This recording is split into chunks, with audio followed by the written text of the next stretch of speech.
Praise the lord. నిజమైన స్వరం. December 8, 2025 Holi prayer home సంఘం వారి అనుదిన వాగ్దాన పరిచర్య. దావీదునకు చూపిన శాశ్వత కృపను మీకు చూపుదును.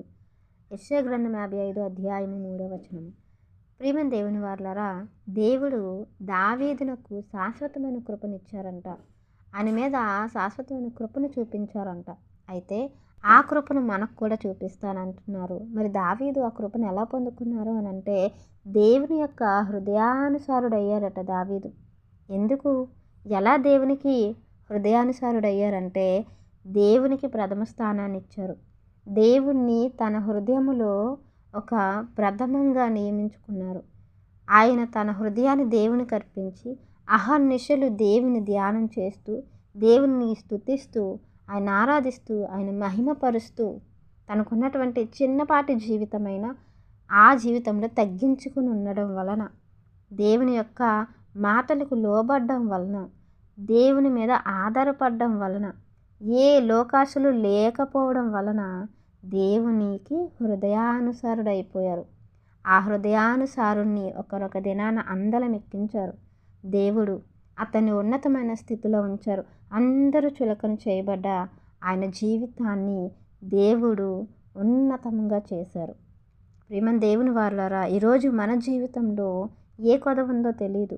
దేవుడు అంటున్నారు, చెవి యొగ్గి నా యొద్దకు రండి, మీరు వినని ఎడల మీరు బ్రతుకుదురు.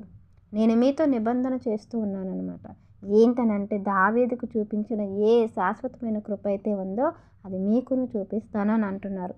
మరి ఆ శాశ్వతమైన కృపను మనం పొందుకోవాలంటే దావీదు వలె దేవుని హృదయానుసారంలో మనం అవ్వాలి. అలా అవ్వాలి అంటే దేవునికి మన హృదయాన్ని ఇవ్వాలి, మన జీవితాన్ని ఇవ్వాలి, మన ఆలోచనలు ఇవ్వాలి. దేవునికి మన జీవితంలో ప్రథమ స్థానాన్ని ఇవ్వాలి. ఆయన మించి మన జీవితంలో ఏది మరి ఉండకూడదు, వద్దు అనుకునే స్థితిలో మనం ఉండాలి. ప్రియమైన దేవుని వారలారా, దావీదు ఏలిన ప్రజలందరూ కూడా దేవుని యొక్క కట్టడాలను, ఆజ్ఞలను, నిబంధనలను అన్నిటినీ కూడా అనుసరించి నడుచుకున్నట్లుగా మనం వాక్యంలో చూస్తాం. ప్రియమైన దేవుని వారలారా, దేవుడికి అలాంటి వారంటే చాలా ఇష్టం. ఆయన మాట విన్నవారంటే ఇష్టం. ఆయన మాటలను బట్టి నడుచుకున్నవారంటే ఇష్టం. అందులో మనకు బ్రతుకుందని గ్రహించిన వారు ఎవరైతే ఉంటారో వాళ్ళు మాత్రమే చెవి యొగ్గి ఆయన మాటలు వింటారు, శ్రద్ధగా వింటారు. వారి యొక్క జీవితాన్ని అద్భుతంగా మలుచుకోవడానికి దేవునితో సహవాసం చేసేవారుగా ఉంటారు.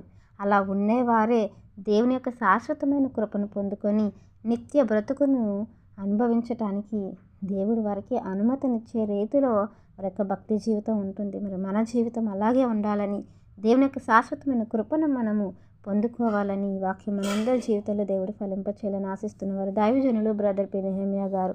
God bless you. ఆమెన్.